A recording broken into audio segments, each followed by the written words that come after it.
Fakhruddin Ar-Razi ini adalah orang yang boleh mengeluarkan 1000 dalil tentang wujudnya Allah. Kalau kamu tanya tentang wujud Allah, dia boleh keluar 1000 dalil. Ya. Maka kata orang tua tu, adakah Allah perlu kepada 1000 dalil untuk dalil kepada wujudnya Allah?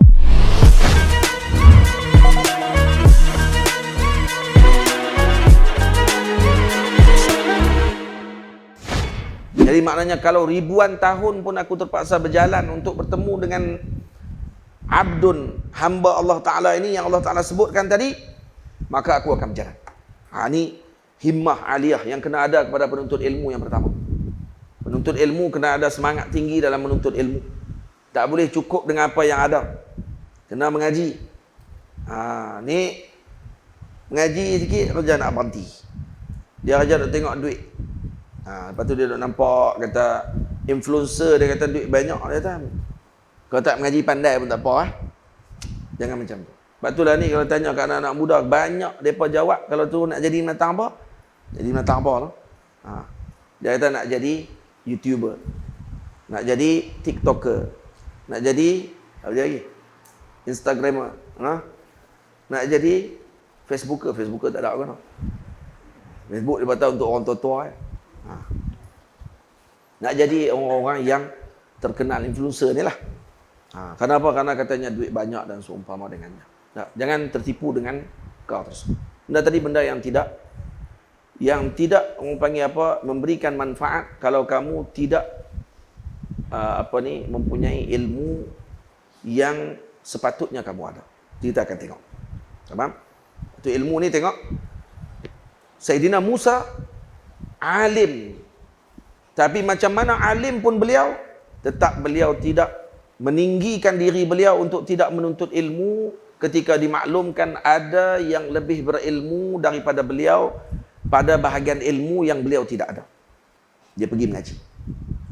Ya, pernah dengar kisah Al-Imam Fakhruddin Ar-Razi rahimahullahu ta'ala. Al-Imam Fakhruddin Ar-Razi adalah imam ahli dunia fi ulumi al-aqliyah wan naqliyah.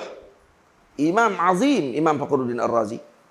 Sehingga waktu ketika beliau datang ke Al-Azhar Al-Syarif, Sayyidina Al-Imam Fakhruddin Ar-Razi sahib Mafatihul Ghaib, kitab Mafatihul Ghaib, tafsir Al-Quran 32 jilid. Dan tafsir tersebut, kata beliau, waktu dia tafsirkan Bismillahirrahmanirrahim, saya, kata beliau, boleh untuk keluarkan 1000 masalah daripada Bismillahirrahmanirrahim. Tapi disebabkan kerana saya bimbang takut kitab ni terlalu panjang, saya tidak keluarkan semua.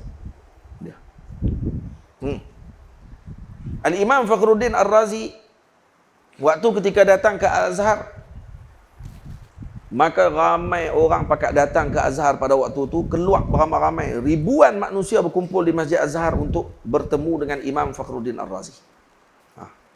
Ini Imamul Azim. Dan waktu itu ketika ada seorang lelaki lalu di depan seorang tua, orang tua ni duduk kat pasar, dekat dengan Azhar ada pasar. Kemudian orang tua ni tanya, kenapa lari ramai-ramai ni pakat nak pergi ke mana ni? Kata dia, kamu tak tahu hari ni datang imam ahli dunia, Imamul Azim, Al-Imam Fakhruddin Ar-Razi datang hari ni. Fakhruddin Ar-Razi? Siapa dia Fakhruddin Ar-Razi?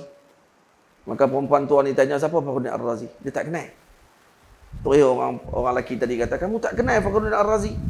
Fakhruddin Ar-Razi ini adalah orang yang boleh mengeluarkan 1000 dalil tentang wujudnya Allah. Kalau kamu tanya tentang wujud Allah, dia boleh keluar 1000 dalil. Ya. Maka kata orang tua tu, adakah Allah perlu kepada 1000 dalil untuk dalil kepada wujudnya Allah? Allahkah yang menjadikan dalil tersebut, yang memerlukan kepada dalil yang lain untuk menunjukkan kepada Allah? Terkejut balik orang tu. Wih, sakan lagi dia ni. Terus pergi jumpa. Habis majlis Imam Fakhruddin Ar-Razi, lelaki ni bersembang dengan Imam Fakhruddin Ar-Razi dan dia bagi tahu, kata, ada seorang perempuan tua, ketika saya sebutkan tentang kamu, dia menjawab dengan jawapan tadi. Maka kata Imam Fakhruddin Ar-Razi, angkat tangan dan dia doa, Allahumma ja'al imani ka imanil ajuz. Ya Allah, jadikan imanku seperti iman orang tua tadi. Iman yang tidak perlu kepada dalil. Ini jawapan Imam Fakhruddin Ar-Razi. Imam Fakhruddin Ar-Razi pernah mengajar ilmu kepada para muridnya. Ma'ruf, beliau alim kabir. Muridnya ramai. Dan ada seorang murid yang hadir dalam majlisnya 30 tahun lebih muda daripada dia. Tapi murid tadi alim dalam ilmu ansab, dalam ilmu nasab. Dan Imam Fakhruddin Ar-Razi kata beliau, saya telah pelajari semua ilmu kecuali nasab. Nasab saya tak ada lagi. Maka dia tahu murid ini boleh mengajarkan dia dengan ilmu nasab. Setelah habis pengajian ilmu yang diajarkannya, dia turun pula duduk di bawah. Dia suruh murid tadi duduk di tempat dia. Hak yang 30 tahun muda pada dia tu untuk mengajar ilmu nasab kepada beliau. Murid tadi kata, tak boleh Syekh. Mana boleh saya duduk tempat Syekh? Tak.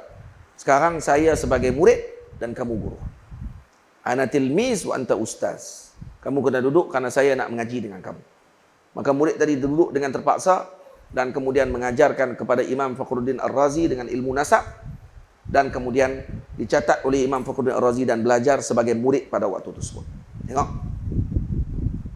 Tengok macam mana ilmu membentuk orang tadi untuk jadi tawaduk.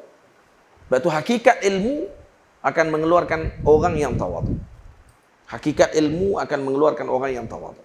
Guru-guru kamu cuba tengok di belakang yang duduk bersama dengan kamu semua pada waktu ini, itu adalah bukti kepada al-ilm. Bukti kepada ilm. Karena itu ilmu ini dinamakan oleh Imam Ahmad dengan mansib. Imam Ahmad namakan ilmu dengan mansib, dengan kedudukan. Dan disebutkan dengan a'la manasibid dunia huwa mansibul ilm. Setinggi-tinggi kedudukan dunia ni adalah mansabul ilm, mansab ilmu. Dan ketika mana Imam Ahmad rahimahullahu ta'ala bicara berkenaan dengan kafaah, kufu, dalam bab zawaj, dalam bab nikah. Ini disebutkan juga oleh banyak para ulama ketika bincang berkenaan dengan kufu. Kata beliau, hunaka ma yusamma bil kafaati bil mansib atau bil mansab. Sana ada benda yang nama dengan kufu dengan mansab, iaitu apa dia? Al-ilm. Dan tidak ada orang yang diberikan dengan ilmu, iaitu yang lebih agung daripada ilmu. Kalau diberi dengan ilmu kepadanya, ilmu lebih utama daripada nasabnya. Ilmu lebih utama daripada kedudukan pangkatnya. Karena itu disebut oleh para ulama, apa dia? Wa syaraful ilmi fawqa kulli syaraf. Kelebihan ilmu itu melebihi segala bentuk kelebihan. Man dzaqa araf wa man arafa ightaraf. Siapa yang rasa dia akan tahu, dan siapa yang tahu dia akan mencedok daripada lautan ilmu tadi.